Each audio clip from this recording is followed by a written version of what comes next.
Hello, friends, and welcome to Figure Study, where there is some sort of appreciation of the form in Transformers going on here. Today, taking a look at Titan's Return Blaster. So, yeah, Blaster. Not a figure that I ever owned as a kid, so again, as with a lot of these things, no real nostalgia goggles for this one, but he does look pretty cool. He makes for a decent looking boombox with these giant speaker / turntable looking things. Yeah, from what I've seen, decent blaster colors with the red and the yellow and the gray.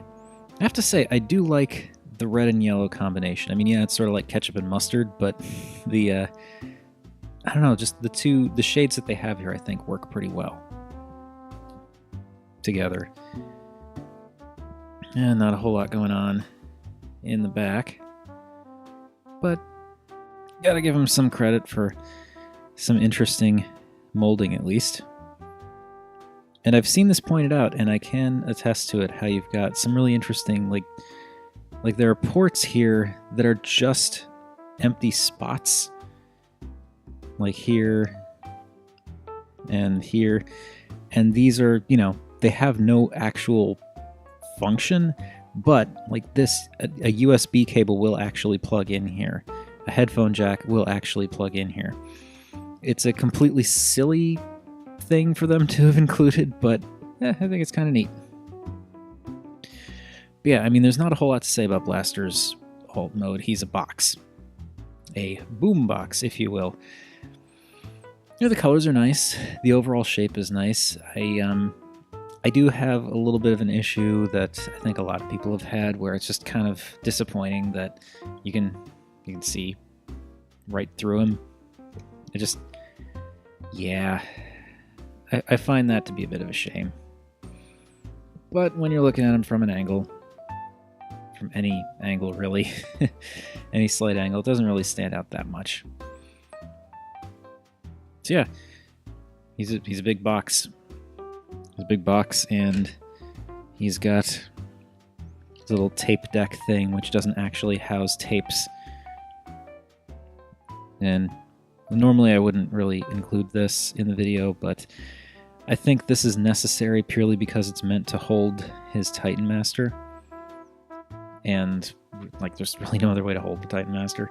So let's get the Titan Master out of here. We'll take a look at him in a second, but since we've got this little accessory thing out, we'll just take a look at it anyway. I mean, you could say that this might almost function as something like a remote for the boombox, because you've got the little play and pause buttons here, and this ring around it could even be like a scrub type thing. There's some nice molding in here. And of course, the nice silver bits in the front there, also nicely molded. It's a rectangular chunk of plastic, but there are some nice details, I have to say. And I do appreciate that you can wedge the Titan Master in there so that you can at least store the Titan Master when he's in his boombox mode. So yeah, this thing is a thing that exists. Now, let me get the Titan Master here. And keep him on camera. Silly. Right. So, Blaster's Titan Master, I think, actually is one of the better ones in terms of just sort of overall detail and attention given to the Titan Master itself. Because he's got a bit more of a color variation to him with like the black and red, and just the way it's distributed, where it's almost like he's wearing black pants, is nice. And then the head has actually been painted, which is just such a rarity most times. And I do think he's neat that it's sort of like he's a tiny blaster, just like the same kind of, his chest detail kind of matches Blaster's chest detail. So, pretty cool. Not bad. Focus. Not bad. Do think it's a little strange, though. His head is a little bit flat. Like, like the Titan Master's head, I mean. Like, it just seems thinner than other Titan Master heads for some reason. Not sure why that is. Anyway, there we have Blaster's alt mode and his Titan Master, whose name I don't care about, as usual. He does have a base mode. I don't care because, honestly, I think most people aren't going to get this figure for the base mode. He looks like a half-transformed robot. It's fine. It's, you know, it gets the job done for what it is. And if you have any of the smaller Titan Master, like mini vehicles and stuff, it kind of works in that regard. But yeah, no, we're just going to skip straight to robot mode. And here we have Titan's Return Blaster in his robot mode, and this is cool. This works for me. He's obviously taken some liberties. I mean, you can even see just from here how they kind of cheated with his shins a bit, where like the speakers fold around to make his calves. But I do think he looks good. I mean, you know, again, I don't have any particular attachment to Blaster as a character or a toy, but he does look reminiscent of what I recall from the original Blaster. And again, I like this yellow and red look. I don't know. It speaks to me. And the color distribution actually also sort of mirrors the Titan Master, where you've got like the legs that are predominantly one color, and then the torso and arms and head that are another. You know, not a ton of paint on him, but what's there I think works pretty well. Like how you've got the blue and red and black for the shins. Just little flaps there. And again, we come back to the nicely done chest. I just like that yellow for some reason.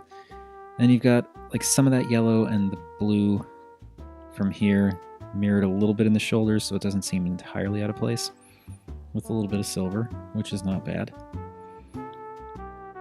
And then we have the head, which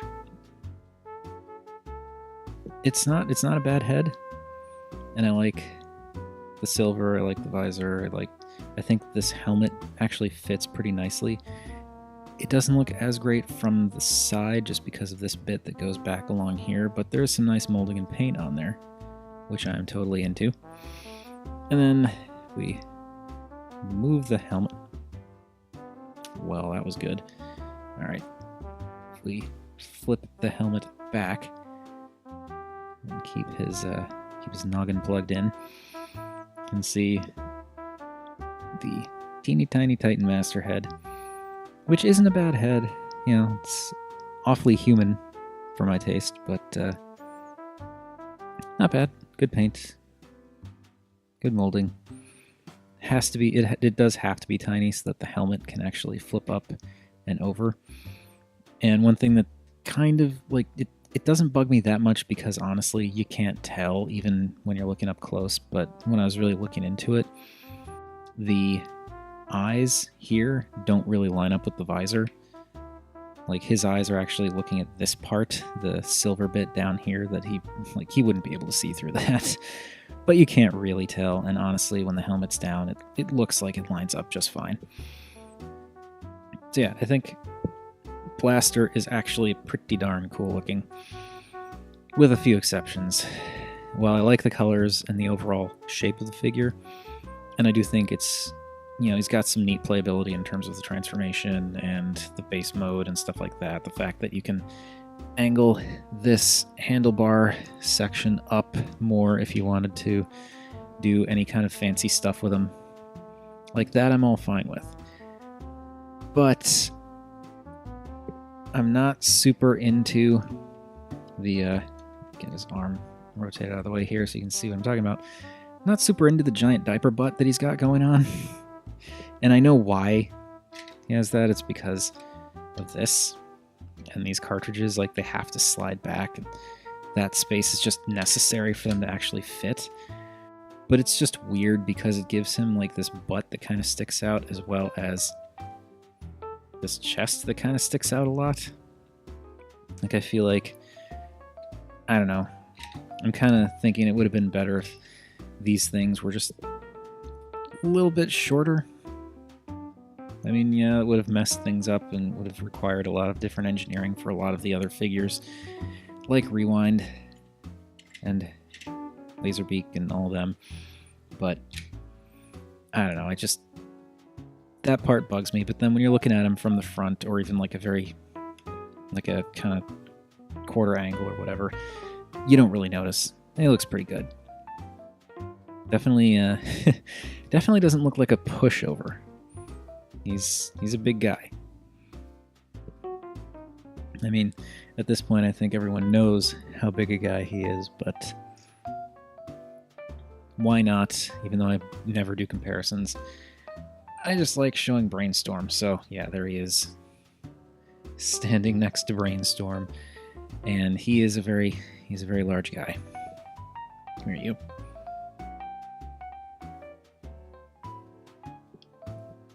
So yeah, Titan's Return Blaster, I think, is cool. You know, whether or not you're into the base stuff, I think the overall boombox mode and the robot mode are still pretty darn cool. I do not have any plans on getting Titan's Return Soundwave because, well, I already have Blaster for one thing. I'm not really big into owning the same mold multiple times unless there's like major differences. Usually not into. There are exceptions like Brainstorm. But also I've got Masterpiece Soundwave. They're doing a re-release or a reissue of him with all 5 of the cassettes that's coming out in December. And I already have that pre-ordered, so if I've got a Masterpiece Soundwave coming, I don't really think I need another Masterpiece size Soundwave. But yeah, for my purposes, I think Blaster is really cool. I do like him. You know, it's nice to have someone who can actually house Rewind in his chest. And he does look good overall. Like I've said, though, I mean, could use a little bit more paint here and there, and he doesn't quite have the same molding texture love that the deluxe class Titan's Return figures have gotten, even the Voyager class, or whatever they're calling them now, like Sentinel Prime. Like, he's got some molding on him, but not a whole lot. Not a lot of fine details, at least that are noticeable in robot mode. Yeah. But he still makes for an imposing looking guy. Very big, very, very chunky in a good way. Very neat. So yeah. Blaster's okay in my book. Anyway, that has been my look at Titan's Return Blaster. Thank you everybody for watching. As per usual, feel free to like, comment, subscribe. Any combination of those 3 would make me a happy Rob. And remember, art is more than meets the eye.